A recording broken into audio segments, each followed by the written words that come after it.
Bueno, después de ver el reportaje que hemos visto de Almazán, un gran municipio aquí en Soria, tenemos ahora una nueva invitada, nuestra abogada de referencia aquí en nuestro programa 9 al Día, Asunción Isla. Hola, Asunción, buenas tardes. gracias por acompañarnos un día más. Muy bien. Y sobre todo que hoy vamos a tratar un tema que interesa yo creo que a muchos jóvenes y no tan jóvenes, como es la nueva ley de arrendamientos, aprobada el 27 de abril de este año 2023 en el Congreso, aunque todavía queda que dé el visto bueno el Senado para poder publicarse en el BOE, ¿a que sí? Claro, sí, únicamente ha pasado el filtro del Congreso y falta a la Cámara Alta, que es el Senado, de aprobarla para que después se pueda publicar en el BOE y ya entrar en vigor. Asunción, para todos los que nos están viendo y no sepan sobre esta ley, ¿en qué consiste la nueva ley de arrendamientos? Pues la nueva ley de arrendamientos viene a modificar determinados artículos de la ley de 1964, que es la que actualmente está en vigor, y bueno, pues sobre todo favorece de alguna manera un poco más al inquilino. Y eso, en nuestro día a día, ¿a nosotros cómo nos afecta? Tanto para ir a alquilar como para... Pues, por ejemplo, el plazo de duración del arrendamiento pasa a ser de 5 años y prórroga de 5 años en caso de que el propietario sea una persona física, de 7 en el caso de que sea una persona jurídica, los denominados, las personas estas que tienen más de 10 inmuebles, que se les califica como grandes arrendatarios. En ese caso, el plazo de duración sería de 7 años, con independencia de que en el contrato puedes establecer un periodo mínimo de 1 año, pero sí es verdad que a facultad del inquilino tiene un plazo mínimo de 5 o 7 años en función de quién sea el propietario. En la actualidad, ¿qué ley es la que está en vigor? Actualmente está en vigor la ley de 1964. La actual, o sea, la nueva, la del 2023, hasta que no pase la aprobación del Senado no entrará en vigor, que puede aprobarse o no. Y conforme a esta ley, claro, que puede cambiar todo en cualquier momento, conforme a esta ley que está vigente en la actualidad, ¿cuál es el plazo de arrendamiento que tiene la actualidad? En la actualidad cambió también y ya es de 5 años, también con prórrogas hasta un máximo de 3. Claro, ¿y qué tendrían que hacer las partes para poder prorrogar este contrato? Pues llegado el plazo de vencimiento del contrato, si ninguna de las dos partes dice nada, el contrato automáticamente se prorroga por periodos anuales hasta un máximo de 3 anualidades. En el caso de que el propietario no quiera continuar con el arriendo, lo que tiene que hacer es comunicarlo al inquilino para decirle y avisarle de que no quiere que continúe el contrato de arrendamiento. Y en el caso de que el inquilino no quiera continuar con ese contrato, pues también lo tiene que comunicar previamente con 2 meses de antelación al propietario, avisándole de que no quiere que entre en vigor la prórroga y que quiere finalizar el contrato. Claro, Asunción, porque una de los espectadores que nos estaba viendo nos hizo justo esa pregunta que nos la había mandado, que era si se podría rescindir el contrato antes de los 5 años, que como acabo de explicar, sí sería posible. Sería posible en otros casos que si quieres entramos a hablar. Yo estoy hablando de la prórroga del contrato. Una vez que el contrato, vamos a suponer que llega al 5.º año y finaliza ahora en mayo, pues lo que tiene que hacer el propietario es 4 meses antes mandarle un burofax al inquilino diciéndole que no quiere prorrogar ese contrato y que por lo tanto se acaba. En el caso de que sea el inquilino, le tiene que mandar un burofax, una carta con acuse de contenido, diciéndole 2 meses antes que no quiere continuar con el contrato de arrendamiento, que se extingue ya, que no quieren prórrogas. ¿Qué pasa si una de las dos partes quiere rescindir antes el contrato? Bien, pues si estamos en el caso del propietario, una vez transcurrido el primer año de vigencia del contrato, el propietario tiene la facultad de rescindir ese contrato para aquellos casos en los que él necesite la vivienda para uso propio de su cónyuge o un familiar. En ese caso, tendría que notificarle al inquilino con 2 meses de antelación a la fecha en la que él tenga necesidad de disponer de esa vivienda para que se lo deje. El propietario en ese caso, en el caso de que lo necesite para su uso y siempre que se haya establecido en las condiciones del contrato. ¿Qué pasa si el inquilino quiere desistir del contrato y que se rescinda antes de llegar a la fecha de finalización? Claro. Pues el inquilino igualmente también tiene esa potestad, lo comunicaría también al propietario que quiere rescindir el contrato una vez transcurren los 6 primeros meses del contrato, tendría que avisar al propietario con 30 días de antelación que quiere rescindir el contrato, y aquí el propietario tendría la facultad de pedir una indemnización consistente en una mensualidad de renta por cada año que quede de cumplir ese contrato. Y Asunción, yo estaba pensando justo ahora, entonces, por ejemplo, si el inquilino le dice al propietario del piso que no está de acuerdo y que no se cree que lo vaya a necesitar para uso propio o para uso de algún familiar, ¿puede ir al juzgado o puede ir a alguna instancia para decir que el propietario tiene que demostrar lo que está diciendo? En principio el propietario no tiene que demostrar nada, simplemente le tiene que comunicar al inquilino que él quiere disponer de esa vivienda porque la necesita para vivir él mismo, su cónyuge o cualquier familiar directo, simplemente comunicárselo con 2 meses de antelación. Si bien es cierto que si transcurridos 3 meses desde la fecha en que el propietario dice que va a entrar a vivir en la casa, o cualquiera, el cónyuge o su familiar, pasados 3 meses, si no ha hecho uso de esa vivienda, el inquilino tiene la potestad de poder volver a la misma. Si no se la deja el propietario, tendría que ir al juzgado, efectivamente, para acreditar que no vive allí y que por lo tanto tiene derecho a que se le reintegre el alquiler de la vivienda en las mismas condiciones que tenía anteriormente. Claro, pero es muy difícil de adivinar por parte del antiguo inquilino saber si está viviendo otra persona ahí o no, ¿no? Digo, ¿cómo lo puede descubrir? Porque claro, en ese caso sí que tiene que hacer lo mismo, una investigación directa para poder demostrar que no está depende viviendo de si nadie. Conoces o no al propietario, a sus familiares, pues una indagación profunda.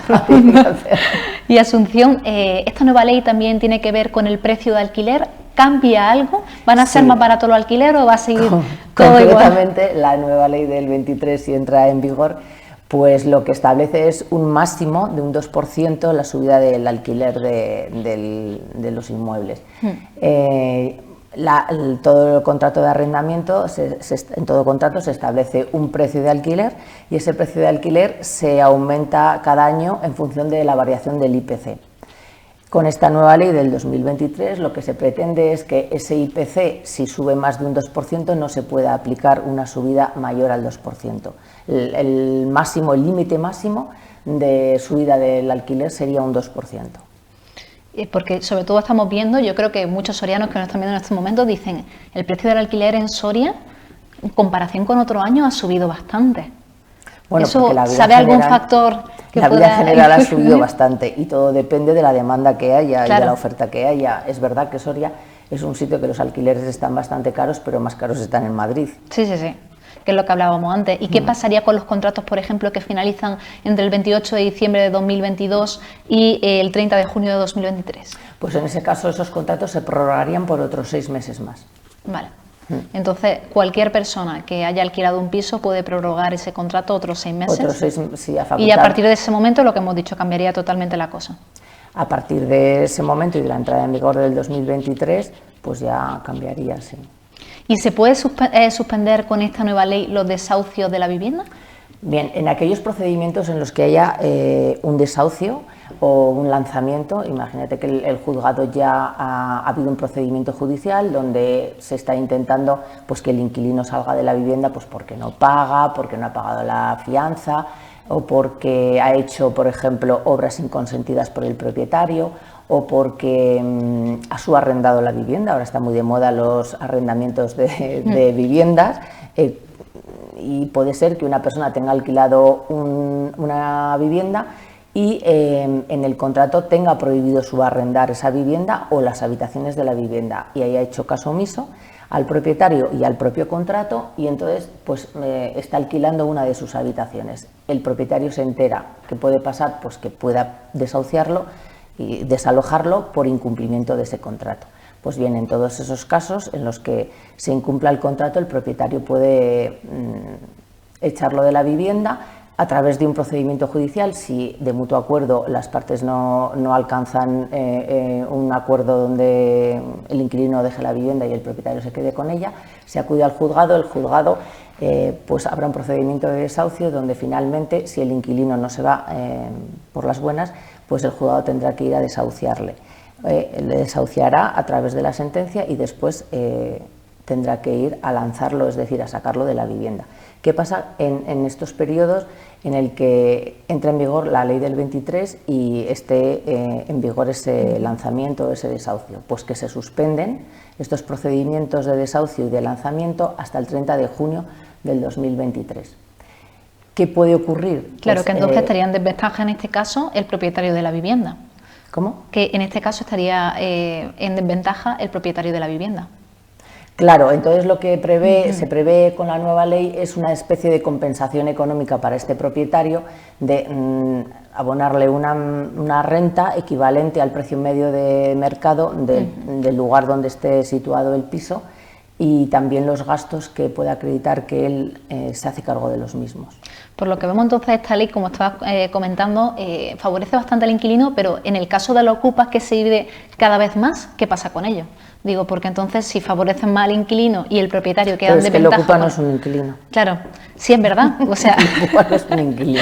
La culpa no es un inquilino, pero esos inquilinos que deciden quedarse en la casa, dejar de pagar, tanto porque no quieren o porque en ese momento no pueden pagarlo... Pues es que, claro, con esta ley... El tema del ocupa es difícil y sobre todo vemos como cada vez se están quejando más los propietarios de los pisos en los medios de comunicación. Claro, el tema es que con la nueva ley y bueno, también ya con la actual, a la hora de ir a un procedimiento de desahucio, lo primero que se estudia es si estas personas tienen medios económicos o están en situación de desamparo.